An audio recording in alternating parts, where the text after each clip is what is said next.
नमस्कार दोस्तों, Amit study point में फिर से आपका स्वागत है। पिछले क्लास में हम लोग देख चुके हैं कि तारों की उत्पत्ति कैसे होती है।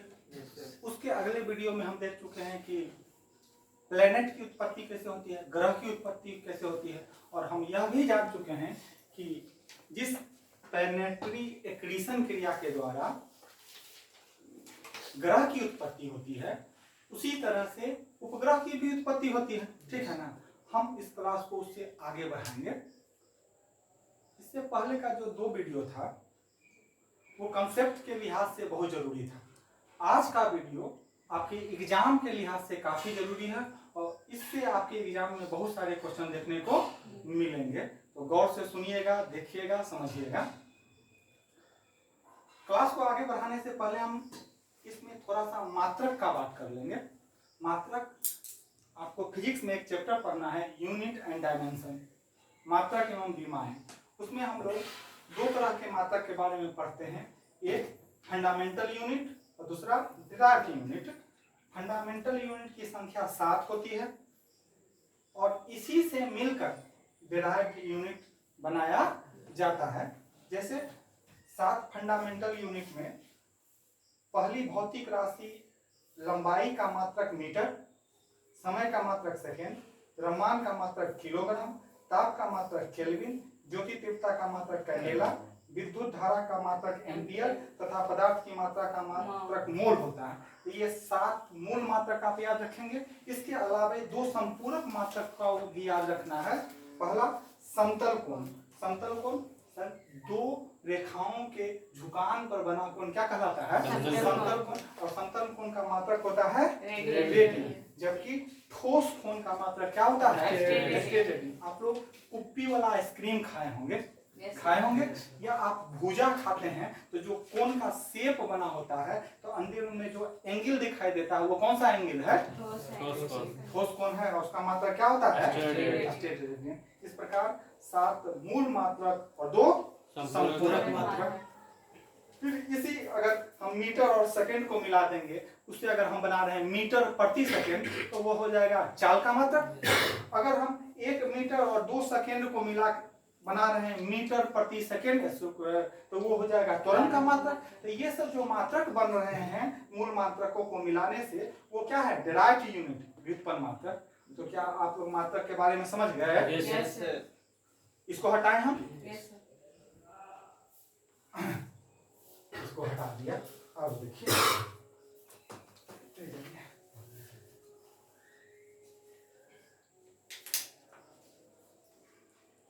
ध्यान दीजिएगा, परीक्षा में 2 और मात्रक पूछे जाते हैं जो कि खगोलीय दूरी का मात्रक है और वो एग्जामिनर हम लोग को गलत करवाने का कोशिश करता है, लेकिन हम लोग गलत करेंगे नहीं। तो पहला क्या है? प्रकाश वर्ष। किसका मात्रक है? खगोलीय दूरी का। यानी जब 2 ग्रहों के बीच की दूरी मापना है, ग्रह उपग्रहों की दूरी अर्थात खगोलीय दूरी मापने के लिए हम किसका प्रकाश वर्ष का और पारसेक का प्रयोग करते हैं। तो सर ज्यादा परीक्षा में गलती करवाने का कोशिश करता है किससे? प्रकाश वर्ष से, क्योंकि इसमें क्या लगा हुआ है? वर्ष। और वर्ष देखता है स्टूडेंट तो समझता है ये तो समय का मात्रक है और पहला ऑप्शन क्या दिया हुआ रहता है? समय। लिखता प्रकाश वर्ष मात्रक है, पहला ऑप्शन समय का, दूसरा ऑप्शन दूरी का, तीसरा ऑप्शन द्रव्यमान का। क्या मार्क आइएगा? दूरी का मात्रक। ठीक है ना, खगोलीय दूरी का। और 1 प्रकाश वर्ष का लाइट ईयर, 1 प्रकाश वर्ष का मान होता है 9.46 × 10⁻15 मीटर। हम लोग याद करते हैं इसको 9×5 = 45। क्या याद करेंगे? 9.45 लगभग वही ना हुआ सर। अब 10⁻15। इसी को फिर कई बार परीक्षा में क्या कर रहा है कि यूनिट बदल देता है, मीटर के जगह पर किलोमीटर दे देता है और या फिर सेंटीमीटर दे देता है। तो हमें आदत है याद रखने का क्या चीज? सिर्फ मीटर। हमें आदत है याद रखने का मीटर। तो हम लोग सिर्फ देखते हैं कि हाँ 10⁻15 आया डाटा में, अगर मात्रा किलोमीटर भी लगा दिया तो टिक करके चले आते हैं। हम समझते हैं सही हो गया, बाद में देखते हैं अरे हमसे तो मिस्टेक हो गया। इसी चीज को समझाने के लिए मैंने थोड़ा सा यहाँ पर गौर कीजिएगा, ये भाग जो है इसमें क्या लिखा हुआ है? बड़ा मात्रक किलोमीटर है, Yes. उससे छोटा मीटर, मीटर, मीटर से छोटा सेंटीमीटर, सेंटीमीटर, मिलीमीटर, मिलीमीटर। तो याद रखिएगा कि जैसे जैसे मात्रक छोटा होते जाएगा शून्यों की संख्या बढ़ते जाएगी, और जैसे जैसे मात्रक बड़ा होते जाएगा शून्यों की संख्या घटते जाएगी। और किस नियम से, उसको बताने के लिए इस बॉक्स पर ध्यान दीजिएगा। अगर किलोमीटर को मीटर में बदलना है तो हम 3 शून्य बढ़ा देंगे। देखिए कहे ना कि किलोमीटर से मीटर नीचे की ओर आएंगे तो शून्यों की संख्या बढ़ेगी, तो कितना शून्य बढ़ेगा? किलोमीटर से मीटर में आएंगे तो 3 शून्य बढ़ेगा। कितना शून्य बनेगा? फिर देखिए मीटर से आ रहे हैं सेंटीमीटर में, 1 मीटर बराबर 100 सेंटीमीटर, तो मीटर से सेंटीमीटर में आएंगे तो 2 शून्य बढ़ेगा। कितना शून्य बनेगा? फिर देखिए 1 सेंटीमीटर बराबर 10 मिलीमीटर होता है, तो यहाँ अगर हम सेंटीमीटर से मिलीमीटर में आएंगे तो कितना शून्य बढ़ेगा?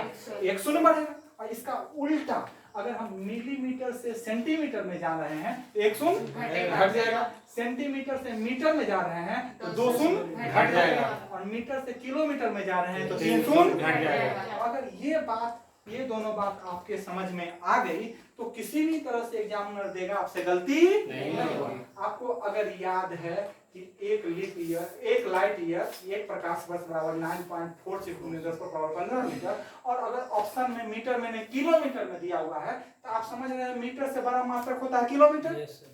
बड़ा मात्रक में क्या हो जाता है? घट जाता है। और 1 किलोमीटर में हमको बताना है तो 3 शून्य कम कर देंगे। तो 3 शून्य कम करेंगे तो 15 से कितना हो जाएगा? 12। क्लियर है? और अगर इसी मीटर से सेंटीमीटर में जाना है, यानी क्या हो रहा है? मीटर से सेंटीमीटर यानी यूनिट छोटा हो रहा है, और छोटा हो रहा है तो शून्यों की संख्या बढ़ेगा। कितना शून्य बढ़ेगा? क्योंकि मीटर से सेंटीमीटर में जा रहे हैं तो 2 शून्य बढ़ेगा, इसलिए हमने 15 से कितना कर दिया? 17, यानी 9.46 × 10⁻17 सेंटीमीटर। उसी प्रकार अगर हमको फिर 10⁻17 सेंटीमीटर से हमको मिलीमीटर में जाना है तो 1 शून्य बढ़ेगा, तो हो गया 9.46 × 10⁻18 मिलीमीटर। तो सर ये कि एक प्रकाश वर्ष का 4 ठो हम मान याद रखेंगे, ऐसा नहीं है, एक मान याद रखिए और कन्वर्सन याद रखिए। कैसे कन्वर्सन का प्रोसेस जानिए, अपने आप बदल लेंगे। ठीक है ना सर? तो इस प्रकार हम, हाँ, लेकिन एक मान जरूर याद रखना है, 1 प्रकाश वर्ष बराबर 9.46 × 10⁻15 मीटर। ठीक है ना? क्योंकि मीटर सर याद है, अभी हम मिटाया, उसमें मूल मात्रक में लंबाई का मात्रक क्या था? मीटर। लंबाई का या दूरी का मात्रक मीटर, इसलिए मीटर वाला क्या करेंगे? याद रखेंगे, बाकी कन्वर्सन से बना लेंगे। उसी प्रकार फिर याद रखना है किसका? पारसेक का। 1 पारसेक बराबर 3.08 × 10⁻16 मीटर। ठीक है ना? 3.08 × 10⁻16 मीटर। अब बताइए तो सर आपसे हम पूछ रहे हैं, अगर यह किलोमीटर में रहे तो क्या हो जाएगा? जल्दी बोलिए। 13 कम जाएगा, किलोमीटर बड़ा पावर है तो हो जाएगा कितना? 13 किलोमीटर। आपसे फिर एक लास्ट क्वेश्चन, अगर यह हमसे सेंटीमीटर में पूछा तो बढ़ जाएगा 18। Good, 3.08 × 10⁻18 centimetre. क्या आप कन्वर्सन सीख गए कि नहीं? ये बॉक्स को ध्यान रखिएगा, ये बॉक्स को ध्यान रखिएगा, गलती नहीं होगा। क्लियर है? तो आप पारसेक भी सीख गए, आप प्रकाश वर्ष भी सीख गए। अब एक क्वेश्चन पूछता है पारसेक और प्रकाश वर्ष में संबंध। तो 1 पारसेक बराबर 3.26 × 3.26 प्रकाश वर्ष। याद कैसे रखेंगे? 3 दूनी 6। सीधे क्या याद रखेंगे? 3 डॉट दूनी 6, 3.26 याद रह जाएगा कि नहीं रह जाएगा? 1 पारसेक के बराबर कितना प्रकाश वर्ष? 3.26 प्रकाश वर्ष। क्लियर है?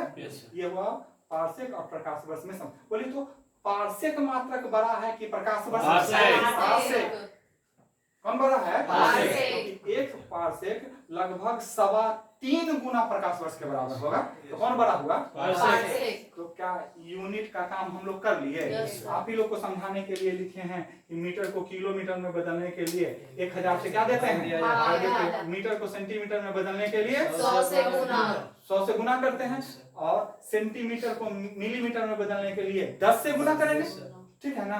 तो यही चीज को वहां लिखा हुआ है। क्या यूनिट वाला चीज को हम मिटा दें? Yes sir. गुड।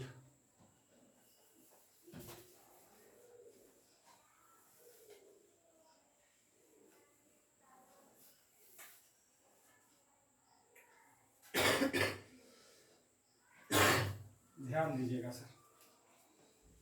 अब आ जाए हम अपने मेन मुद्दा पर। पिछले 2 वीडियो में हम लोग सन का फॉर्मेशन, आप पिछला वीडियो देख सकते हैं अगर नहीं देखे हैं तो, सन का फॉर्मेशन कैसे हुआ वो जान चुके हैं, और किसी भी प्लेनेट का फॉर्मेशन कैसे हुआ है वो हम लोग देख चुके हैं। अब उससे आगे की बात करेंगे। जब सब ग्रह का उत्पत्ति प्लेनेटरी एक्रीशन के माध्यम से ही होगा। प्लेनेटरी एक्रीशन क्या होता है बता चुके हैं सर? Yes sir. तो प्लेनेटरी पिछला वीडियो में प्लेनेटरी एक्रीशन के माध्यम से ही हुआ है, तो 8 ग्रह उसी तरह से बनेगा। हाँ, अब यहाँ से जानिए सर, सन कैसे आया ये भी बता चुके हैं। Yes sir. अब यहाँ से जानिए सर कि आज हम जान रहे हैं कि ग्रहों की संख्या कितनी है, 8। लेकिन 4.6 अरब वर्ष पहले जब सौर मंडल की उत्पत्ति हुई थी, सौर मंडल की उत्पत्ति कब हुई थी? 4.6 अरब वर्ष पहले। हमने बताया था जब आपको पूछेगा ब्रह्मांड की उत्पत्ति 13.7 अरब वर्ष पहले। 13.7 अरब वर्ष पहले। और उसी प्रकार सौर मंडल की उत्पत्ति 4.6 अरब वर्ष पहले यस सर। हुआ था। तो सौर मंडल में क्या आ जाएगा? आपका सूर्य आ जाएगा, इसके जितने ग्रह हैं वो आ जाएंगे, उन ग्रहों के जितने उपग्रह हैं वो आ जाएंगे, क्षुद्र ग्रह आ जाएंगे, उल्का पिंड आ जाएगा, धूमकेतु आ जाएगा, उच्छल तारा आ जाएगा। क्या ऊपर बेल्ट नहीं आएगा? क्या उल्ट क्लाउड नहीं आएगा? घबराइए नहीं सर, सबके बारे में मैं अभी बताने वाला हूँ कि कुपर बेल्ट क्या होता है, उल्ट क्लाउड क्या होता है। घबराइए नहीं सर, बारी बारी से सबके बारे में बतलाऊंगा। हम अभी ये बताना चाह रहे हैं कि ये सब किसके सदस्य हैं? सौरमंडल का, यानी सूर्य के परिवार के सब सदस्य हैं। Yes, इसका sir. हेड कौन है? सूर्य है। हेड कौन है? सूर्य है। और सूर्य कैसे बना, ग्रह कैसे बना, ये हो चुका है। अब इससे आगे हम बढ़ेंगे सर। तो जब ग्रह बन गया तो अपने आस पास के, पिछला वीडियो का जो फिगर याद कीजिएगा, तो डॉट डॉट डॉट डॉट बहुत सा डॉट डॉट डॉट डॉट धूलकण और गैस हम दिखलाए थे, तो वो सब मिलके एक ग्रह में बदल गए थे। Yes sir. कौन ग्रह में बदल गए थे? एक ग्रह में। तो देख रहे हैं अब बुध की कक्षा में दूसरा कोई भी कण है? No sir. क्योंकि बुध सबको अपने गुरुत्वाकर्षण के कारण क्या कर लिया? जॉब कर लिया। हाँ, अपने में सटा लिया। ठीक है ना? तो बुध, शुक्र, पृथ्वी, मंगल, बृहस्पति, शनि, अरुण, वरुण, इस सब के कक्षा में कोई भी कण नजर नहीं आ रहा। ठीक है ना? तो हम और हमने कहा सर कि जब सौर मंडल बन रहा था उस समय 8 ही नहीं 20 ग्रह थे। कितने ग्रह थे? 20। और उनका कक्षा निश्चित नहीं था। जिस कक्षा में वह सूर्य की परिक्रमा करते थे, जिस ऑर्बिट में, वह निश्चित नहीं था। कई ग्रह एक दूसरे की कक्षा को काटते थे, तो काटेंगे तो कभी ना कभी टकरा जाएंगे कि नहीं? आपको पता होगा कि 2006 में चेक गणराज्य की राजधानी प्राग में एक कॉन्फ्रेंस हुआ जिसके तहत 9वां ग्रह प्लूटो को ग्रह की मान्यता क्या कर दी गई? समाप्त कर दी गई। ठीक है ना? उसी प्रकार 20 जो ग्रह थे वो आपस में क्या होने लगे? टकराने लगे, एक दूसरे को टकराने लगे। ग्रह क्या करने लगे? तो टकराएगा सर, तो टूटे फूटेगा कि नहीं? Yes sir. टूटे फूटेगा। तो आप जो ये देख रहे हैं सर, ये मंगल और बृहस्पति के बीच में जो टुकड़ा टुकड़ा आपको दिख रहा है, ये भी जो टुकड़ा है यह क्या है? ग्रह जैसा ही स्वभाव वाला है, लेकिन आकार में क्या है? छोटा। मतलब इतना छोटा नहीं सर, ग्रह से छोटा है, लेकिन आकार उसका क्या है? अच्छा बड़ा है, लेकिन ग्रह के श्रेणी में नहीं आता है। और इसमें कई छोटे छोटे ग्रह के क्या हैं? टुकड़े। जो टकराया होगा वो टुकड़ा इसके बीच में घूम रहा है, अभी भी क्या कर रहा है? घूम रहा है। किसका चक्कर लगा रहा है? तो इस पेटी को क्या कह दिए? क्षुद्र ग्रह की पेटी। तो आपसे पूछेगा क्षुद्र ग्रह की पेटी किन 2 ग्रहों के बीच है? मंगल और बृहस्पति। क्या आपके मन में कभी विचार आया कि सर जब मंगल और बृहस्पति के बीच में ये क्षुद्र ग्रह का टुकड़ा है, तो इसको मंगल और बृहस्पति क्यों नहीं खींच लिया? आना चाहिए। तो सर इसका भी वही जवाब है जो जवाब मैंने पहले आपको दिया था कि सूर्य ग्रहों को क्यों नहीं खींच लिया। बहुत चीज को सूर्य में तो सर 99.8% मटेरियल है और बाकी सब में तो 0.2% तब भी नहीं खींच पाया। इसका क्या कारण था? इसका गति, और गति के कारण उत्पन्न सेंट्रीफ्यूगल फोर्स, अपकेंद्र बल। तो अपकेंद्र बल और सूर्य द्वारा खींचा गया गुरुत्वाकर्षण बल के बीच में बैलेंस होने के कारण कोई भी ग्रह सूर्य में नहीं खिंचाया और इसके चारों ओर क्या कर रहा है? परिक्रमा कर। सेम वही चीज ये जो क्षुद्र ग्रह हैं, जो क्षुद्र ग्रह हैं वो भी गति कर रहे हैं। तो क्या गति करेंगे तो उसमें भी अपकेंद्रीय बल उत्पन्न होगा कि नहीं? सेंट्रीफ्यूगल बल उत्पन्न होगा और वो भी मंगल या बृहस्पति के गुरुत्वाकर्षण बल से बैलेंस बनाएंगे और बैलेंस बनाए हुए हैं इसलिए वो खिंचा नहीं। और क्या पिछले क्लास में मैंने बताया था कि जब गति कम होगी, क्या होगी? गति कम होगी तो बैलेंस बिगड़ेगा कि नहीं? बिगड़ेगा। तो सर अब समझने वाला समय आ गया है, पिछले क्लास से आगे गौर से समझिएगा। जब गति कम होगी तो गुरुत्वाकर्षण और अपकेंद्र का बैलेंस बिगड़ेगा। तो समझिए यहाँ सब क्षुद्र ग्रह घूम रहे हैं। क्या कुपर बेल्ट अभी बताएंगे सर। जो 8 ग्रह अभी आप जान रहे हैं तो सबसे लास्ट में जो ग्रह है वो नेपच्यून है। क्या है? नेपच्यून। और उस नेपच्यून के बाद भी जैसे मंगल बृहस्पति के बीच में क्षुद्र ग्रह की पेटी है, उसी प्रकार नेपच्यून यानी वरुण के बाद भी धूल कण, गैस, बर्फ, ये सब का बहुत बड़ा पेटी, क्षुद्र ग्रह के पेटी से भी बड़ा पेटी है। उसी पेटी को कहते हैं कुपर बेल्ट। उसी पेटी को क्या कहते हैं? Kuiper belt. और चूंकि यह नेपच्यून के बाद है तो बाद या पार के लिए ट्रांस शब्द का प्रयोग करते हैं और इस पेटी को हम लोग ट्रांस नेपच्यूनियन बेल्ट भी बोलते हैं। और आपको पता होना चाहिए कि हम लोग जो प्लूटो या जो भी बौना ग्रह पढ़ते हैं, मेकाई हो, हाइड्रा हो, प्लूटो हो, सब किसका हिस्सा है? Kuiper belt. तो वो सब बड़ा बड़ा है। उसके अलावा भी तो कई चट्टानी भाग या फिर गैसीय भाग या फिर बर्फीला भाग कुपर बेल्ट में होंगे। होंगे और वो भी क्या कर रहे हैं? घूम रहे हैं। किसके चारों ओर? और बैलेंस वही, सब जगह एक ही नियम, सेंट्रीफ्यूगल फोर्स और गुरुत्वाकर्षण के बीच में बैलेंस होने के कारण वो खिंचा नहीं रहे। लेकिन क्या अगर गति कम होता है, हमने बताया था आपको कि पृथ्वी की गति पहले ज्यादा थी, धीरे धीरे पृथ्वी की गति क्या हो रही है? कम हो रही है। इसलिए अभी 24 घंटा में एक चक्कर लगाता है, पहले 22 घंटा में ही लगाता था। तो क्या ये समय बढ़ रहा है ना?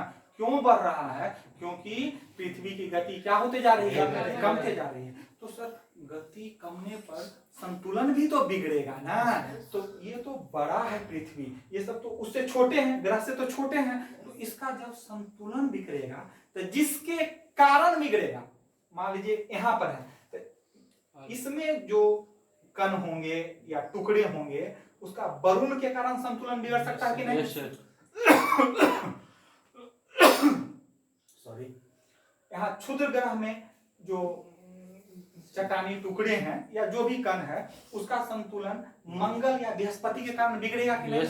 और जब इसका संतुलन बिगड़ता है तो जिधर बिगड़ा उधर खिंचाएगा। मंगल के कारण बिगड़ेगा तो मंगल की ओर खिंचाएगा और जाके मंगल पर गिर जाएगा। सुन रहे मेरी बात को? और जब मंगल पर उसी प्रकार, और सोच के देखिए कि मंगल खींचा उसको, ठीक ना, खींचा, और मंगल जब तक खींचा तब तक मंगल ये कण, ये टुकड़ा जब मंगल की ओर आ रहा है उस समय मंगल आगे बढ़ गया। मंगल क्या हो गया? तो फिर ये पृथ्वी की कक्षा में आ जाएगा कि नहीं? मंगल के बाद कौन है? तो ये पृथ्वी की कक्षा में आ जाएगा और पृथ्वी की कक्षा में आएगा तो पृथ्वी पर गिरने लगेगा। पृथ्वी पर गिरने लगेगा और पृथ्वी पर जो ये चट्टानी टुकड़े गिरने लगेंगे वह पृथ्वी के वायुमंडल में भी आएंगे। और जब पृथ्वी के वायुमंडल में आएंगे तो घर्षण होगा उसमें, और घर्षण होगा तो उसमें आग लग जाएगा। और वो टुकड़ा अगर आग के कारण, पृथ्वी के वायुमंडल के घर्षण के कारण जल जाएगा, क्या हो जाएगा? जल जाएगा। तो उसको हम क्या कहेंगे? उल्कांश। क्या कहेंगे? उनका उल्कांश। क्या कहेंगे? उल्कांश। और अगर जल के क्या हो गया?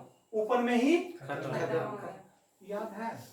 या आप कभी रात में देखे होंगे सर, या फिल्म में तो जरूर देखे होंगे कि कह रहा है कि तारा टूट रहा है, मन्नत मांग लो इच्छा पूरा हो जाएगा। सुने हैं ना?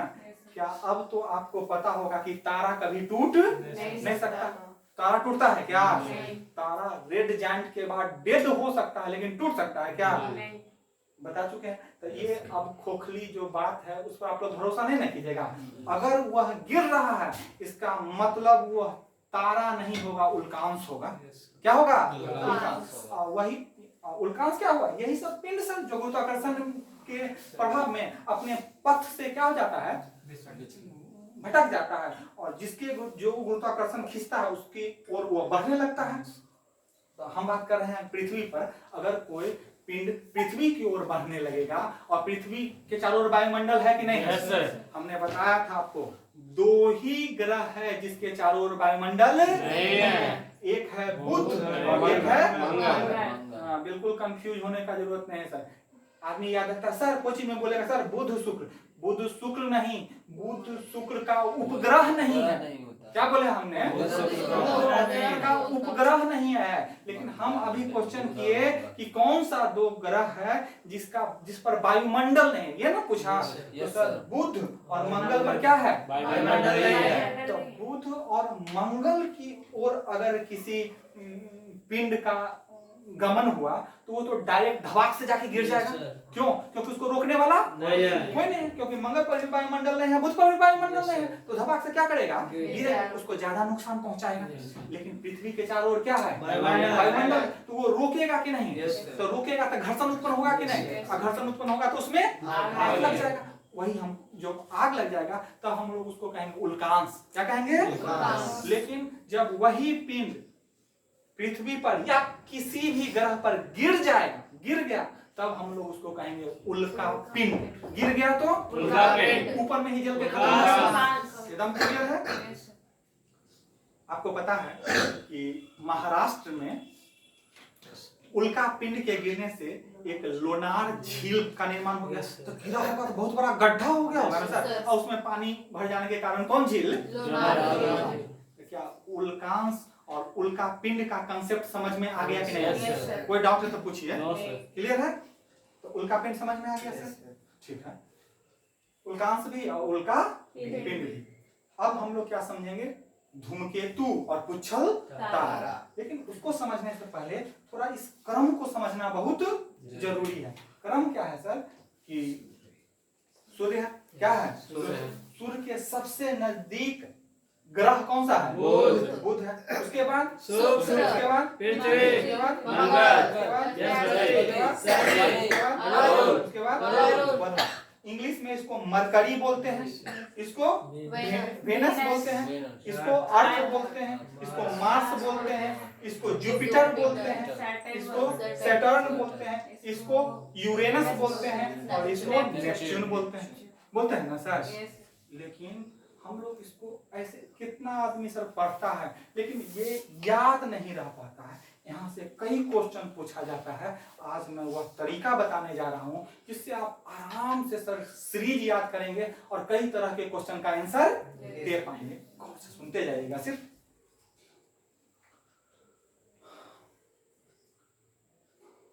सप्ताह का नाम तो आप सब लोग जानते हैं। Yes sir. आप लोग सोम मंगल बुध बृहस्पति पढ़ते हैं ना सर? लेकिन हम लोग गिनना शुरू करेंगे बुधवार से। किस दिन से? बुधवार से। और तरीका क्या है गिनने का? बुधवार से सप्ताह का नाम गिनेंगे, लेकिन एक दिन छोड़ के, एक दिन छोड़ के। तो ध्यान, और हमारा सब ग्रह हो जाएगा सर। गौर से सुनिएगा। तो मत सोचिए कि हम ग्रह का नाम याद कर रहे हैं, हम याद कर रहे हैं सप्ताह के दिन का नाम। शुरू करेंगे कहां से? बुध से। बुध हम बोले एक दिन छोड़ के, तो क्या बृहस्पति बोलेंगे? नहीं। बुध के बाद क्या बोलेंगे? शुक्र के बाद फिर एक दिन छोड़ के शनि बोलेंगे? नहीं बोलेंगे। क्या बोलेंगे? रवि। लेकिन रवि नाम का कोई ग्रह नहीं होता है। लेकिन इसको हम याद करते हैं। रविवार की छुट्टी पृथ्वी पर होती है, और तो कहीं मानव जाति का पता तो नहीं चला है सर। तो रविवार की छुट्टी कहाँ पर होती है? या ऐसे याद रखिए, रविया पृथ्वी पर रहे हो। रविया कहाँ रहता है? तो जहाँ रविवार आएगा तो समझिएगा कि वह पृथ्वी ग्रह को संकेत कर रहा है। समझ में आया कि नहीं? तो पहला ग्रह बुध, फिर बृहस्पति छोड़ के शुक्र, फिर शनि छोड़ के पृथ्वी, रवि के बदले पृथ्वी, फिर सोम छोड़ के मंगल, फिर बुध छोड़ के बृहस्पति, फिर शुक्र छोड़ के शनि, और फिर दो भाई का नाम अरुण वरुण। याद हुआ कि नहीं? Yes sir. कहाँ से शुरू करेंगे? बुध से। बुध बोलेंगे, फिर शुक्र बोलेंगे बृहस्पति छोड़ के, फिर रवि आएगा, शनि छोड़ के रवि, लेकिन रवि ना बोल के क्या बोलेंगे? पृथ्वी। पृथ्वी बोलेंगे, फिर सोम नहीं बोल के क्या बोलेंगे? मंगल, फिर बृहस्पति, फिर शनि, फिर अरुण वरुण। ऐसा इसलिए याद करवाए सर कि ये जैसे तैसे नहीं, ये सीरीज में है। तो देखिए सूर्य के सबसे नजदीक का ग्रह बुध, सबसे दूर का ग्रह वरुण। वरुण, ठीक है। और क्रम बुध, शुक्र, पृथ्वी, मंगल, बृहस्पति, शनि, अरुण। वरुण। क्लियर है कि डाउट है? क्लियर है। अब जानिए सर, देख रहे हैं कि ये सभी जो ग्रह हैं वह सूर्य के चारों ओर परिक्रमा कर रहे हैं। Yes, sir. हैं? कई जगह स्टूडेंट भी इसी तरह से पढ़ेगा और टीचर भी ठीक से बता नहीं पाते हैं सर, कि सीधे कहते हैं कि देखो बउआ, शुक्र है और जो अरुण है वह जो परिक्रमा करता है वह और सब ग्रह के विपरीत दिशा में नहीं सर, परिक्रमा सब एक ही जैसा करता है। सुनिए मेरी बात को, समझने लायक है। आठों का आठों ग्रह का परिक्रमा एक ही जैसा है। वह सूर्य के चारों ओर पश्चिम से पूरब की ओर क्या कर रहा है? घूम रहा है। पश्चिम से पूरब की ओर चक्कर लगा रहा है। परिक्रमा समझते हैं ना? परिक्रम, ठीक है सर। ओरिजिन ऑफ यूनिवर्स हो गया, फिर सोलर सिस्टम हो गया। अब बता रहे हैं क्या? परिक्रमण। परिक्रमण इसको बोलते हैं इंग्लिश में रिवोल्यूशन। क्या बोलते हैं? रिवोल्यूशन। मतलब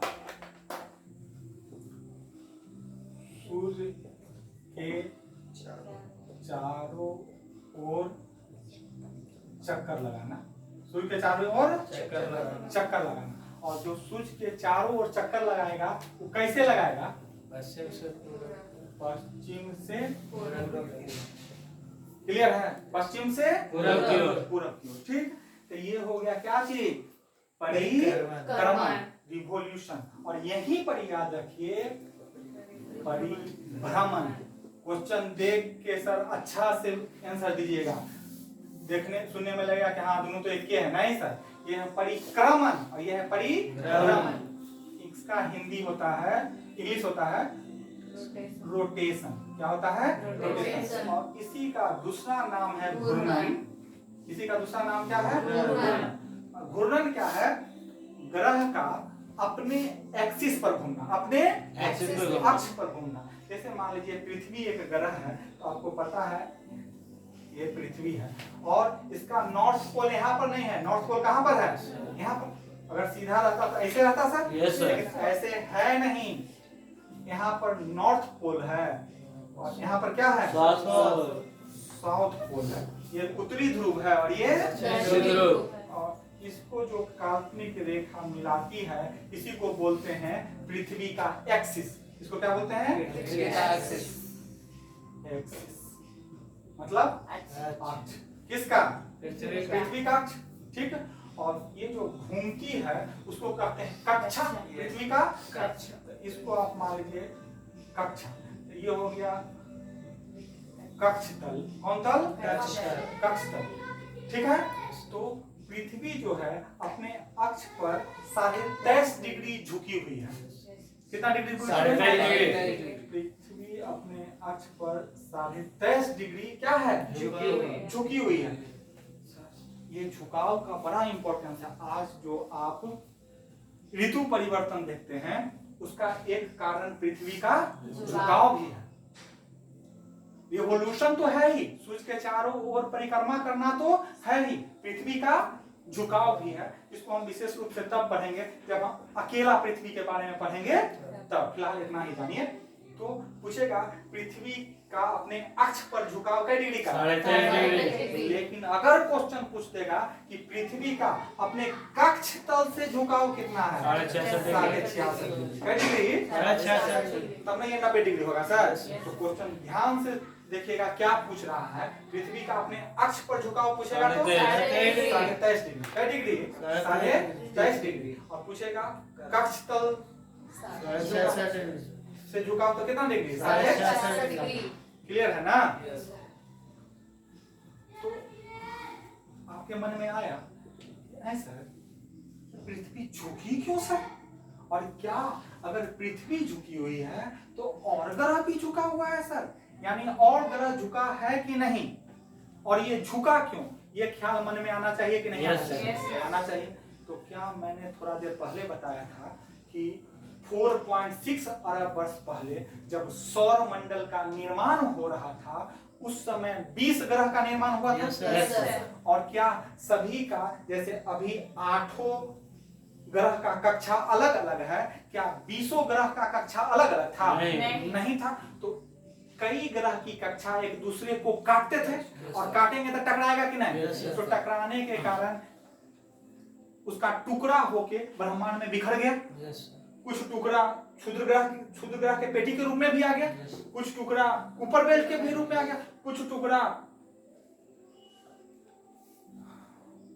उड़ कलाट तक चला जाएगा। तो वो सब क्या है? यही टक्कर से बना हुआ टुकड़ा सब है। ठीक है ना? आज होते होते 8 ग्रह बचे हुए हैं। 8 ग्रह बचे हुए। तो क्या सर जब ये घूम रहे हैं ऐसे सोच के चारों ओर, ये भी घूम रहा है, ये भी घूम रहा है। अगर 2 ग्रह का कक्षा सेम रह गया कहीं पर तो क्या अगर इसमें टकराया सर तो ये नष्ट होगा कि नहीं होगा ये नहीं पता है सर। हो सकता है थोड़ा टूटे पूरा नष्ट ना हो, और ये भी हो सकता है कि धीरे धीरे 20 से एकदम पूरा टकराया तो ज्यादा नष्ट हो जाए, ज्यादा टुकड़ा में बट जाए। लेकिन ये भी तो हो सकता है ना कि तिरछा टकराए, और तिरछा टकराएगा तो थोड़ा इसके डायरेक्शन को चेंज कर देगा कि नहीं, झुका देगा कि नहीं। इसी का यही टक्कर उक्कर के कारण सर लगभग ग्रह जो है क्या है अपने अक्ष पर। आपको पता है कि पृथ्वी अपने अक्ष पर 23.5 डिग्री झुका हुआ है तो मंगल 25 डिग्री झुका हुआ। इतना ही नहीं सर, अगर हम यूरेनस का बात करें, अरुण का बात करें, वो तो अपने अक्ष पर 80 डिग्री झुका हुआ है। कितना झुका हुआ है? 80 डिग्री। ये अरुण अपने अक्ष पर कितना डिग्री झुका हुआ है? 80 डिग्री झुका हुआ है सर। इसलिए उसको लेटा ग्रह के नाम से जानते हैं। यूरेनस को किस ग्रह के नाम से? तो क्यों पहले तो जानते हैं लेटा ग्रह किसको कहते हैं? तो यूरेनस को, अरुण को क्यों कहते हैं ये समझ में आया कि वो 80 डिग्री क्या हुआ है? झुका हुआ है। क्यों झुका हुआ है ये भी समझ में आया? Yes, sir. टक्कर के कारण। Yes, sir. क्लियर है ना सर? ठीक है। अब आइए, तो हमने कहा कि टक्कर होते होते 20 ग्रह से आज कितना ग्रह? 8 ग्रह। 8 ग्रह बचा हुआ। और ग्रहों का क्रम याद हो गया आपको? इनका नाम बुध, शुक्र, पृथ्वी, मंगल, बृहस्पति, शनि, अरुण, एकदम इसी क्रम में याद होना चाहिए। याद हो गया? अब देखिए सर, हमने कहा मंगल और बृहस्पति के बीच में किसकी पेटी है? क्षुद्र ग्रह की पेटी है। किसकी पेटी है? ये क्षुद्र ग्रह की पेटी के बाएं ओर यानी सूर्य के नजदीक जो 4 ग्रह का ग्रुप है उसको कहते हैं आंतरिक ग्रह। क्या बोलते हैं? आंतरिक ग्रह। आंतरिक ग्रह। लिख दें क्या? ये जो 4 ग्रह है इसको क्या कहते हैं? आंतरिक ग्रह। आंतरिक ग्रह। इंग्लिश में बोलते हैं इनर प्लेनेट। क्या बोलते हैं? Inner planet. Inner planet. ठीक है। लेकिन ये क्वेश्चन आपसे नहीं पूछेगा, ये क्वेश्चन आपसे नहीं पूछेगा। पूछेगा तो बता दीजिएगा, ऐसा थोड़ी है। लेकिन अगर टफ करेगा तो इसका दूसरा नाम है पार्थिव ग्रह। ये चारों जो ग्रह है ना इसका क्या नाम है? पार्थिव ग्रह। पार्थिव ग्रह। इंग्लिश में टेरेस्ट्रियल प्लेनेट। Terrestrial planets. पार्थिव ग्रह मतलब पृथ्वी के समान ग्रह। यानी ये चारों जो ग्रह है वह किसके जैसा है? पृथ्वी। पृथ्वी को सिर्फ क्यों हम ये क्यों नहीं बोले कि शुक्र के जैसा सब ग्रह है मंगल पे? सर हम लोग पृथ्वी पर रहते हैं, ज्यादा जानकारी हमको किसके बारे में है? तो हम किसी का तुलना किससे करेंगे? पृथ्वी से। आप किसी को देखते होंगे सुंदर, तो देखते होंगे कहते होंगे वो हमसे ज्यादा सुंदर है, हमसे कम सुंदर है, हमसे ज्यादा तेज है, हमसे कम तेज। आप दूसरे से कंपैरिजन नहीं ना करते हैं सर। तो रखने वाला भूगोल वेत्ता किसके संदर्भ में रख लिया? पृथ्वी के संदर्भ में रख लिया। तो जो इसीलिए इसका दूसरा नाम क्या है? पार्थिव ग्रह या टेरेस्ट्रियल प्लैनेट। कहेगा सर हिंदी में सिर्फ लिखिए ना सर। तो कई बार क्या करता है ना कि टेरेस्ट्रियल को लिखा टेरेस्ट्रियल, देखे होंगे आप लोग क्वेश्चन में, तो वहां पर गड़बड़ा जाएगा ना, तो इसलिए मैंने दोनों नाम लिख दिया। तो आंतरिक ग्रह में कौन कौन आ जाएगा? बुध, शुक्र, पृथ्वी, मंगल। एकदम क्लियर है। और जो बच गया यानी क्षुद्र ग्रह के बाद वाला चारों ग्रह, उसको बाह्य ग्रह कह दिए। क्या कह दिए? एक्सोप्लैनेट। हाँ, इसको कह दिए बाह्य ग्रह। हाँ, एक्सो या आउटर प्लैनेट, आउटर प्लैनेट। ठीक, लेकिन हमने कहा ये भी नहीं पूछेगा। ये भी आपसे जो पूछेगा वो पूछेगा जुबियन, जुबियन प्लैनेट। क्या पूछेगा? जुबियन प्लैनेट, मतलब बृहस्पतीय ग्रह। कौन ग्रह है? बृहस्पतीय ग्रह। अब तो आपको अंदाज लग गया होगा। जैसे इसको पार्थिव इसलिए कहे क्योंकि चारों किसके समान? पृथ्वी के समान। इसलिए, और इसको जुबियन या बृहस्पतीय ग्रह इसलिए कह रहे हैं कि ये मतलब बृहस्पति के समान है। इसको क्या कह दिए? यहाँ तक ठीक है तो बोलिए। ठीक है।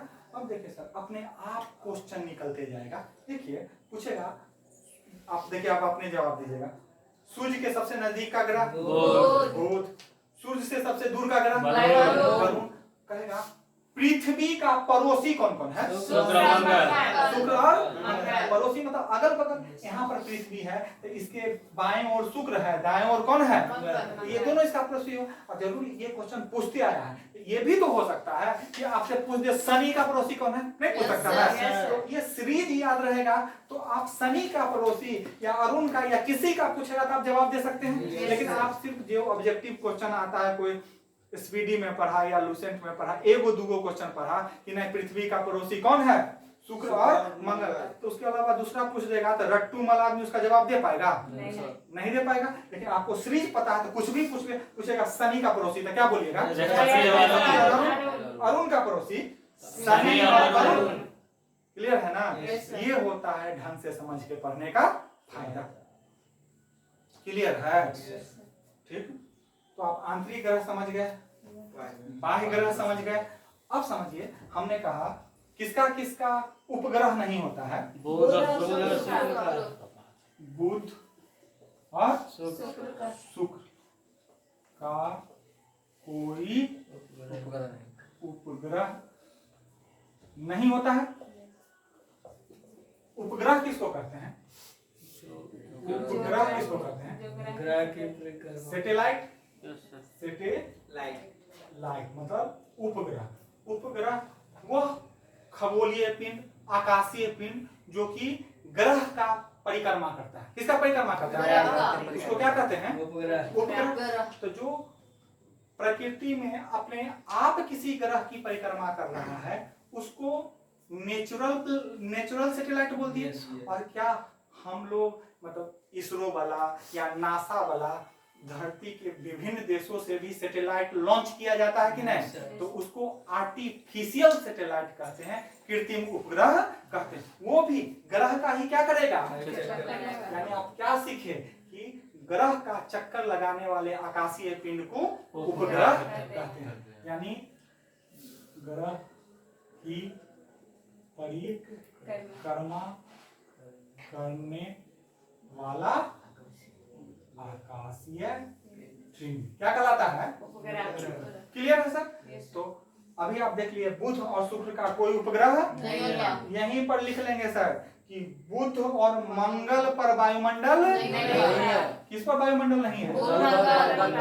बुध प्लस मंगल पर वायुमंडल नहीं है। इंपॉर्टेंट क्वेश्चन है ना, इस क्लास से आपको काफी क्वेश्चन मिलेगा, ठीक है ना। आइए देखते हैं, आगे बढ़ते हैं। पृथ्वी का एकमात्र उपग्रह चंद्रमा है। पृथ्वी का एकमात्र उपग्रह क्या है? चंद्रमा है। ये मिटा है सर? Yes sir.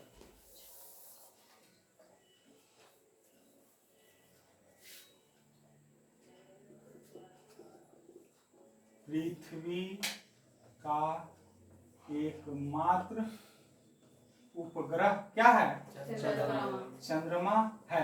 अब इसके आगे समझेंगे, जो कि थिया नामक ग्रह के टकराने से बना था। याद आया? पिछला क्लास में मैंने बताया था, जो थिया नामक ग्रह के टकराने से बना था। हमने बताया था शुरू में क्या 8 ही ग्रह था सर? ये तो आपको तो मैंने पूरा कहानी सुना दिया है सर। तो ये 20 प्लेनेट में से एक प्लेनेट कौन था? थिया। कौन था? और थिया आके किससे टकरा गया? पृथ्वी से।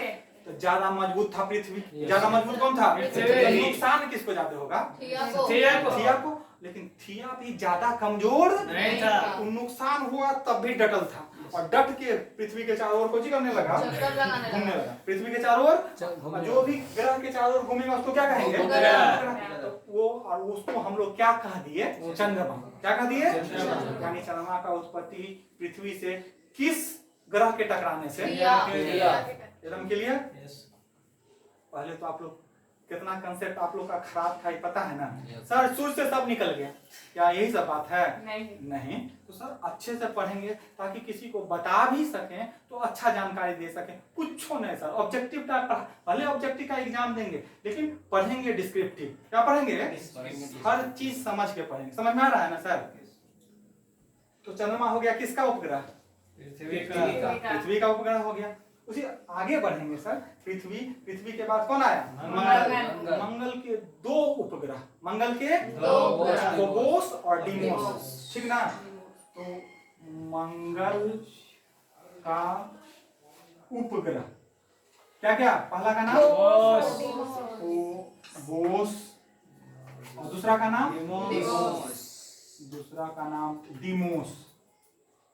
डीमोस। ठीक है। बॉस के पहले फो लगा दीजिए, फोबोस हो गया। और माउस यूज करते हैं ना कंप्यूटर में, तो वो डुप्लीकेट के लिए डी शब्द का यूज करते हैं, तो डी माउस मतलब डुप्लीकेट माउस, तो डीमोस। याद रहेगा? बॉस, शिवाजी द बॉस देखे ना, तो बॉस के पहले लगा दीजिए फोबोस। बॉस क्या करता है? फोड़ देता है। बॉस क्या करता है? फोड़ देता है। फोबोस। और माउस आप जो लाए वो डुप्लीकेट दे दिया, तो डीमोस। याद रहेगा कि नहीं रहेगा? और डीमोस को तो और याद रखिए, क्योंकि पूरा सौर मंडल का सबसे छोटा उपग्रह कौन है? डीमोस। सब यानी डीमोस के बारे में एक जानकारी याद रखना है, सबसे छोटा उपग्रह। ठीक है? ठीक है। आगे बढ़ें। फिर आ जाएंगे हम किस पर? बृहस्पति पर। सर बृहस्पति और शनि में बराबर कंपटीशन चलते रहता है। किस में? जब भूगोल वेत्ता खोजते रहते हैं तो कभी बृहस्पति का उपग्रह 2-4 ज्यादा मिल जाता है, और कभी शनि का। तो आप देखते होंगे, कभी कहता होगा कि हाँ सबसे अधिक उपग्रह वाला ग्रह है कौन? बृहस्पति। और फिर पढ़ते होंगे कभी सबसे अधिक उपग्रह वाला ग्रह है शनि। ठीक है ना? तो सर प्रेजेंट में सबसे अधिक उपग्रह किसका है? शनि का। प्रेजेंट में सबसे अधिक उपग्रह किसका है? शनि का।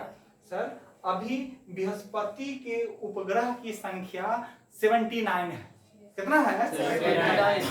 किसका? बृहस्पति का। और जबकि शनि के उपग्रह की संख्या 82 या 83 के लगभग है। तो 3-4 उससे ज्यादा अभी निकल गया है कि नहीं? फिर हो सकता है बृहस्पति का 2-4 और खोज हो जाए तो वो आगे निकल, लेकिन प्रेजेंट में अभी सबसे अधिक उपग्रह वाला ग्रह कौन है? शनि।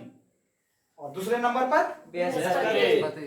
ज्यादा नहीं, आपको बृहस्पति के एक उपग्रह का नाम जरूर याद रखना है जो कि सौर मंडल का सबसे बड़ा उपग्रह है। इतना बड़ा है कि जो आपका ये बुध ग्रह है उससे भी बड़ा है, बुध से भी, बुध ग्रह है ना, लेकिन जो बृहस्पति का उपग्रह है उसका नाम है गैनीमेड। क्या नाम है? गैनीमेड। वह बुध से भी क्या है? बड़ा। तो याद रखना चाहिए कि नहीं? Yes sir. कौन मेड? गैनीमेड। कौन मेड? गैनीमेड। कौन मेड? गैनीमेड। गैनीमेड किसका उपग्रह है? बृहस्पति का। लिखे कहाँ? यहाँ लिख दें हाँ लिख बृहस्पति का उपग्रह। क्या नाम? गैनीमेड। और इसका खासियत क्या है कि यह सबसे बड़ा बड़ा उपग्रह है। बुध ग्रह से भी बड़ा। बुध ग्रह से भी क्या है? बड़ा। खासियत हुआ कि नहीं हुआ Yes, इसका? sir. ठीक, तो क्या हम लोग बृहस्पति तक जान गए? बृहस्पति के उपग्रहों की संख्या प्रेजेंट में 79। 79। अब आगे बढ़ेंगे। शनि के उपग्रहों की संख्या 83। और ये अभी सबसे अधिक उपग्रह वाला ग्रह कौन है? शनि। तो हम 82-83 के याद रखेंगे? नहीं, शनि का सबसे बड़ा उपग्रह ध्यान रखेंगे। कैसे याद रखिए? खूब घड़ी में फेमस घड़ी है टाइटन। टाटा कंपनी बनाती है। कौन घड़ी? टाइटन। नाम सुने हैं कि नहीं सुने हैं? Yes sir. नहीं सुने हैं तो दहेज में दहेज लीजिएगा ना। No sir. तो बड़ा समझदार आदमी है, टोकरी में ठीक ना। तो शनि के सबसे बड़े उपग्रह का क्या नाम है? टाइटन। क्या नाम है? टाइटन। याद रखिएगा, शनि का उपग्रह टाइटन। ठीक है। अब मान लीजिए वो है सूरज। क्या है? सूरज। सूरज देखा कि ये नीतीश है, तो नीतीश को क्या मिल गया है? टाइटन। कौची में? दहेज दहेज में। में। और वो तो बेचारा दहेज के एकदम खिलाफ है। Yes, अब वो दहेज के खिलाफ है तो और जब दहेज के खिलाफ है बेचारा, पॉकेट अलाउ नहीं कर रहा है, तो वो टाइटन को अच्छा करेगा कि उसको खराब दिखाएगा? आप लोग प्रेमचंद का कहानी सुने होंगे, चिमटा वाला। हामिद याद आ रहा है? Yes sir. चिमटा को हर खिलौना से अच्छा बताया। ईदगाह नाम था चैप्टर का, ईदगाह था हिंदी। ठीक है ना सर? तो हम लोग सूरज जो है क्या देखा कि नीतीश को दहेज में क्या मिला है? टाइटन, जो कि किसका? शनि का उपग्रह है। वो तो बेचारा सूरज खरीद नहीं सकता है और दहेज के तो एकदम कोई चीज है खिलाफ है। तो उसका अच्छा मन संतोषी आदमी कहता कि मगध देश में रहता है, मगध में रहता है, ठीक है ना। मगध देश कंचनापुरी सब कुछ भल भाषा पूरी। उसको रब में कहता है टाइटन है, टाइटेनिया है। कुछ है जैसे कोई लड़की इधर रहेगी रानी, अब उसको कोई रानी नहीं बुलाएगा, कहेगा रनिया। क्या कहेगा? उसी सूरज टाइटन को क्या बोलता है? टाइटन है, टाइटेनिया। रेकार लगाए टाइटेनिया। तो आपने शनि के उपग्रह को याद रखा टाइटन, और उसमें रेकार लगा दीजिए, कर दीजिए टाइटेनिया, तो वो होगा यूरेनस का, अरुण का उपग्रह। याद हो गया? Yes sir. तो यूरेनस, ये इंग्लिश में हुआ। यूरेनस हिंदी में क्या बोलते हैं? अरुण। तो अरुण के उपग्रह का नाम बोलिए। टाइटेनिया। टाइटेनिया। क्या हो गया? टाइटेनिया। जब ये बोला टाइटन को टाइटेनिया, यस सर।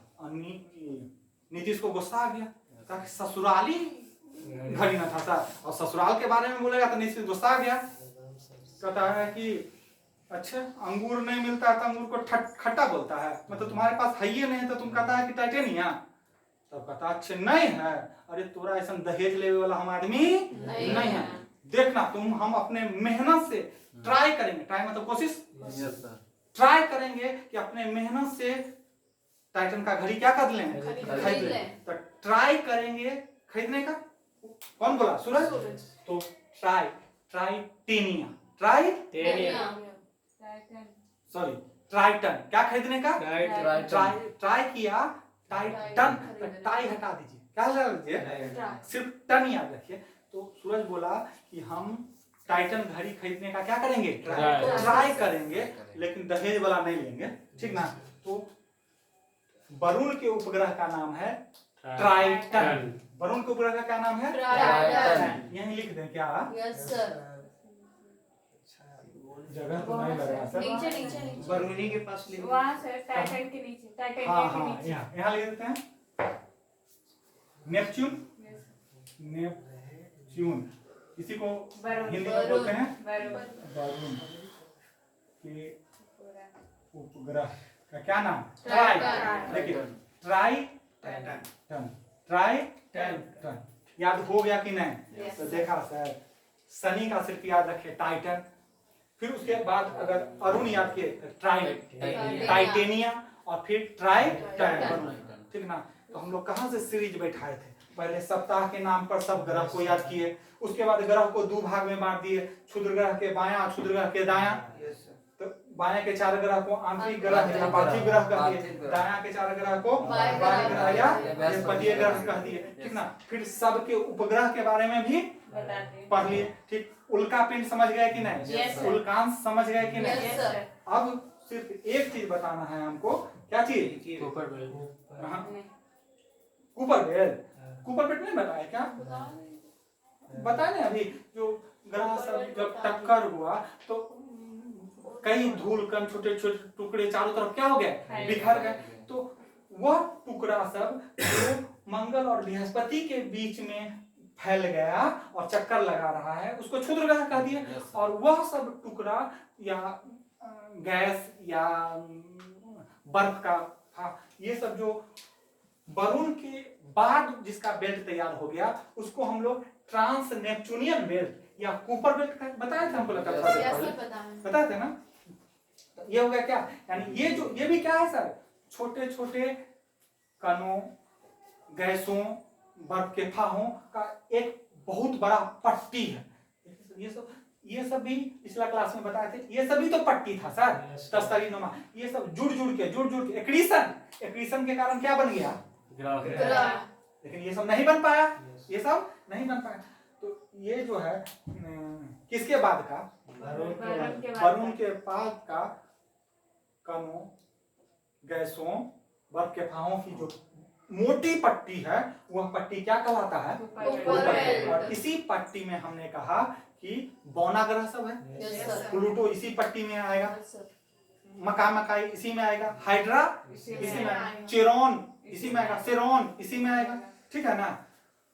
तो ध्यान रखिएगा सर। तो कूपर बेल्ट समझ में आ गया? अब बताइए आप जरा, जिस प्रकार पिछले क्लास में हमने बताया था कि ब्लैक होल बहुत सघन पिंड था, नहीं याद आ रहा है? हाँ। सुपरनोवा विस्फोट के बाद बना था, पिछला जाके वीडियो देखिए, ठीक है ना? तो उस जो ब्लैक होल का जो गुरुत्वीय प्रभाव था, जहां तक उसका प्रभाव था, उसको क्या बोले थे? Event horizon. वेरी गुड, याद है इनको, इवेंट हॉरिजन बोले थे। उसी प्रकार जब सूर्य है तो इसके भी तो गुरुत्वाकर्षण का कहीं तक प्रभाव रहेगा। तो इसके गुरुत्वाकर्षण का जहां तक प्रभाव रहता है, उसके बाद इसका प्रभाव क्या हो जाता है? तो जहां तक इसका प्रभाव रहता है, वह अंतिम सीमा कहलाती है ऊर्ट क्लाउड। क्या ये जो देख रहे हैं, शायद आपको दिखाई दे रहा है, ब्लू कलर से, ये देखिए चारों तरफ, यानी किसके? नेपच्यूनियन बेल्ट के भी बाहर, नेपच्यूनियन बेल्ट जिसको कूपर बेल्ट कह रहे हैं सर, उससे भी बाहर। और ये देखिए यहाँ पर 2 डायमेंशनल में बना हुआ है सर। आप 2 डायमेंशनल मत सोचिए कि यह सूर्य है, इसके चारों ओर ग्रह है, ठीक है ना?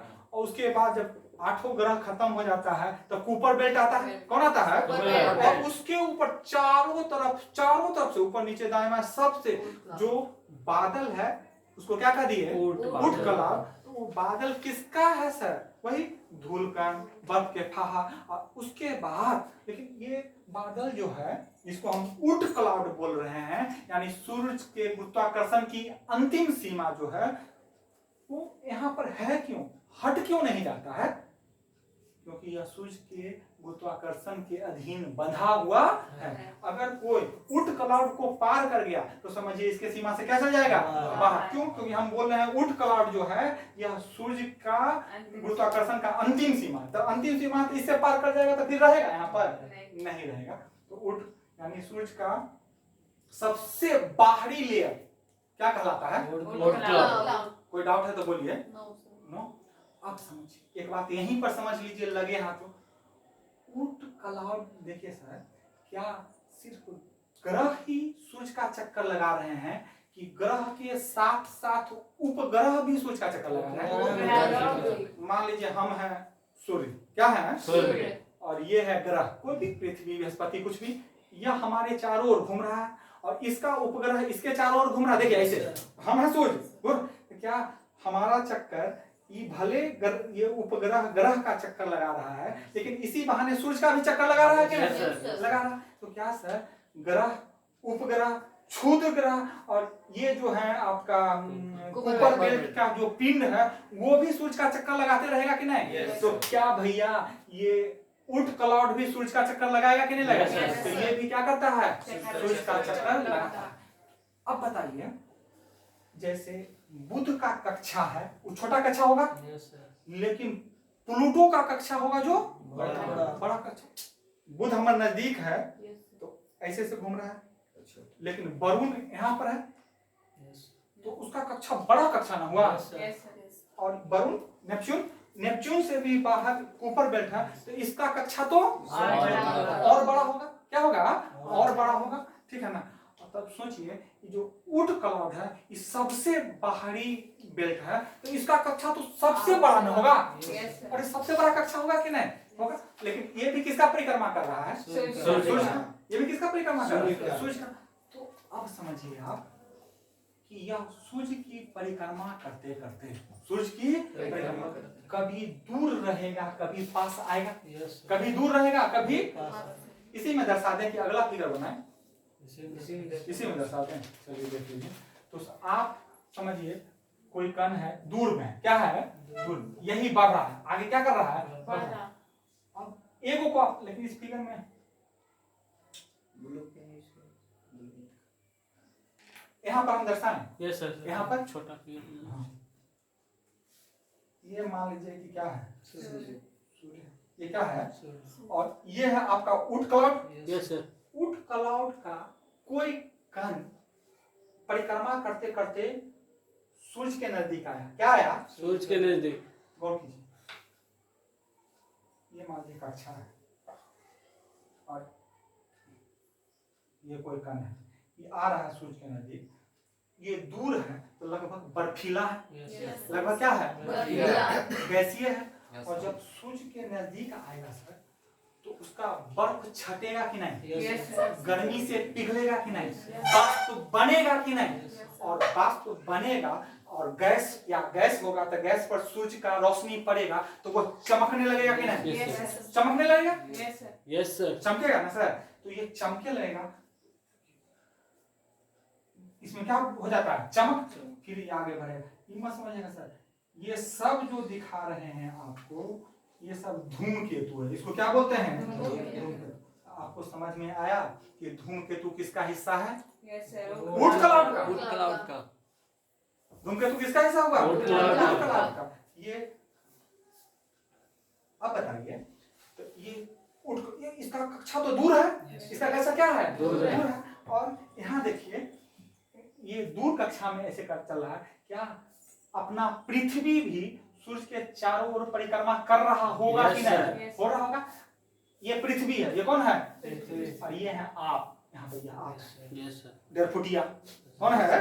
डेढ़फुटिया। तो इसको ये दिखाई देगा कि नहीं दिखाई देगा? दिखाएगा? नहीं दिखेगा? और ये कुछ तो हाँ, ये क्या है? धूमकेतु है। क्या कहता है? धूमकेतु। धूमकेतु को मेटियोर्स बोलते हैं। इंग्लिश में क्या बोलते हैं? मेटियोर्स। मेटियोर्स। क्या बोले? METEORS। मेटियोर्स मतलब धूमकेतु। धूमकेतु। ये सब क्या है? और धूमकेतु एक के दिन नहीं कई दिन तक क्या रहेगा? दिखाई देता रहेगा, कई दिन तक दिखाई देगा। तो धूमकेतु कैसे बना ये समझ में आया? समझ में आया ना? और लेकिन जब यह दूर जाते जाएगा तो हमारे आंख से ओझल होता चला जाएगा। तो धूमकेतु किससे बना? ऊट क्लाउड। किसका परिक्रमा किया? सूर्य का। और सूर्य के नजदीक आया तो सूर्य के उष्मा प्रकाश के कारण चमकने लगा। चमकने लगा और जो चमकेगा तो उसका जो पीछे वाला भाग है, कौन वाला भाग है? पीछे वाला भाग सूर्य के गर्मी से लगेगा कि ये पूंछ निकला हुआ है। ये सब में देख रहे हैं जो हम फिगर बनाए हैं। Yes sir. इसलिए इसी को हम लोग पुच्छल तारा बोल देते हैं, पुच्छल तारा। अब आपको समझ में आ गया होगा कि पुच्छल तारा अलग नहीं है, एक प्रकार का क्या है, धूमकेतु है, मेटियोर्स है। ठीक है ना सर? ठीक है। और हम लोग जो एक ठो धूमकेतु को देखे हैं, आप लोग खूब नाम सुने होंगे, हैली धूमकेतु। Yes sir. हैली पुच्छल तारा का नाम सुने Yes, हैं? sir. हैली पुच्छल तारा लिख देते हैं यहाँ पर। कौन पुच्छल तारा? हैली। हैली पुच्छल तारा। इस पर एकदम खगोलविद जो हैं, खगोल शास्त्री या भूगोलवेत्ता, वो एकदम पहचान गए हैं कि कौन है। हेलो सबको पहचान के ही ना नाम दे दिया गया है सर। हाँ करला, हैली के बदले हेलो करला, ठीक है ना? हेलो नहीं सर, हैली। कौन चीज? हैली। पुच्छल तारा का क्या नाम है? इसका खास परीक्षा में पूछता है सर, हैली पुच्छल तारा कितने वर्ष बाद दिखाई देता है? तो 76 वर्ष बाद। सुने, आज आप अगर देखें ना तो अब कब दिखा देता है? 76 बाद। अगर बच्चा रहिएगा तब, यस सर। यानी 76 से ज्यादा उम्र रहेगा, यानी हैली पुच्छल तारा 76 वर्ष बाद दिखाई देता है। ठीक। तो सर पूछिएगा सर, यह पिछला बार कब दिखा था? तो 1986 में। 1986। उस समय तक तुम्हारा एल हो रहा है कि नहीं हो रहा है? No sir. ऊपर है? अच्छा, यानी ये जो हैली पुच्छल तारा है, यहाँ लिख दें सर, पिछला बार कब? 1986 में दिखा था। कब दिखा था? 86। और हमने कहा कितने वर्ष बाद दिखाई देगा? 76 तो इसमें 76 जोड़ देंगे कि नहीं? Yes, sir. 76 जोड़ देंगे तो 6 6 12 के 2 हासिल 1, 15 1 16 के 6 हासिल 1, 1 9 1 10 के 0 हासिल 1, यानी 2062 तो मर जाएंगे। कैसे मर जाइएगा? कैसे मर जाइएगा? अबे चार। कितना उम्र हो रहा है? 18। 18 वर्ष। 18 वर्ष हो रहा है। और ये कई वर्ष बाद? 2023 है। तेईस। अच्छा, कई वर्ष बाद आ जाएगा? 40 39 वर्ष बाद। 39 कई वर्ष बाद? 39 तो 39 वर्ष में मर जाएगी रे। नो सर नहीं ना सर? तो इसको देखने का सौभाग्य आप लोग को नसीब जाएगा। यानी पोता पोती के अगला अगली बार हैली कौन? सब ना हैली पुच्छल तारा, हैली चलता है। पुच्छल तारा दिखेगा। कब दिखेगा? 62 में 62 में। कैलकुलेशन ठीक है ना? Yes sir. तो बोलिए, अब हर चीज खत्म कर दिए कि नहीं? Yes, sir. शुरू से अंत तक रिवीजन करवा दिए कि Yes, नहीं? sir. क्या इससे क्वेश्चन नहीं पूछता है परीक्षा में? Yes, sir. रगड़ के पूछता है। कैसे पूछता है? रगड़ के। रगड़ के पूछता है। तो सर, तो हमने आपको कमेंट भी बता दिया। कमेंट मतलब उल्कापिंड। मेटियोर्स भी बता दिया। मेटियोर्स मतलब धूमकेतु। धूमकेतु भी बता दिया। यस सर ठीक है ना? और पुच्छल तारा भी बता दिए। Yes, sir. ठीक। और बाकी सब चीज तो बता ही दिए सर। यस अब एक क्लास और लेंगे, उसमें क्या करेंगे, और कहीं अगर आप लोग तैयार हैं तो अभी बता देंगे। क्या जितना भी ग्रह है उसको दूरी के अनुसार क्रम, आकार के अनुसार क्रम, नहीं समझे? जैसे आप लोग कहते हैं कि सूर्य का सबसे नजदीक ग्रह बुध। सबसे दूर ग्रह वरुण। देखिएगा, पता चल गया? Yes sir. सबसे बड़ा ग्रह बृहस्पति। सबसे छोटा ग्रह बुध। बुध। सबसे बड़ा हो गया बृहस्पति और सबसे छोटा हो गया बुध। अगर द्रव यह हुआ आकार में ना, अब पूछेगा द्रव्यमान में सबसे बड़ा बृहस्पति बृहस्पति द्रव्यमान, और द्रव्यमान में सबसे छोटा बुध। Yes, sir. द्रव्यमान में सबसे छोटा बुध। बुध। पूछेगा सबसे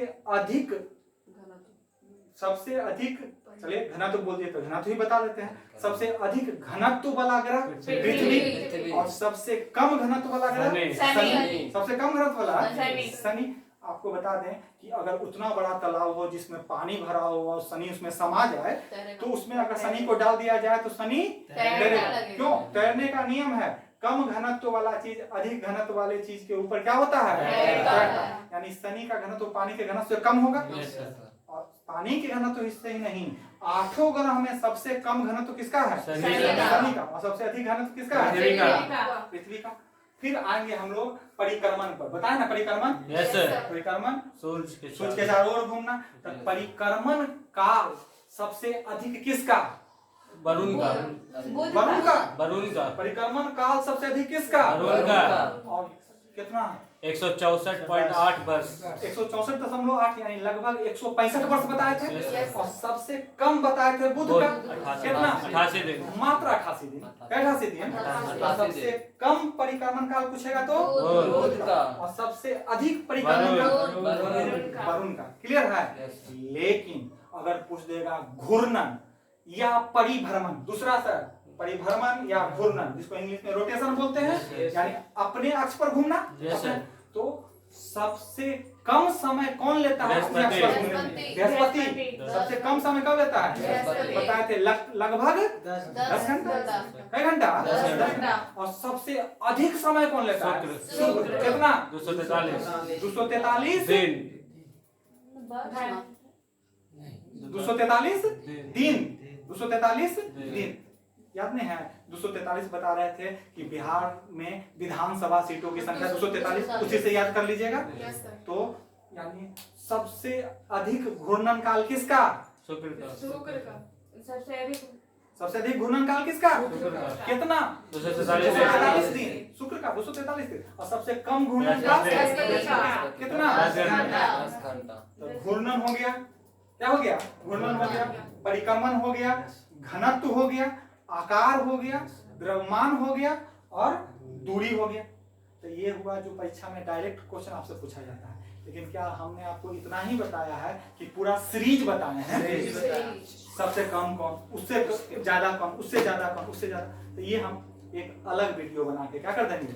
तो क्या इसी के साथ आज का क्लास समाप्त करें? Yes, sir. ठीक, थैंक यू। मेरे प्यारे दोस्त, व्यूअर, दर्शक, मेरे स्टूडेंट, आप सबसे मेरा विनम्र निवेदन है कि यदि यह वीडियो आपको अच्छा लगा हो, इससे आपको नया सीखने को मिला हो और आपका कंसेप्ट, जो भी कंसेप्ट गड़बड़ाया हुआ है वो सब ठीक हो गया हो, तो प्लीज इसे लाइक कर दें, सब्सक्राइब कर दें और अपने दोस्तों के बीच में इसको शेयर भी कर दें। बस इतना तो आप हमारे लिए कर ही सकते हैं। थैंक यू दोस्त, थैंक यू।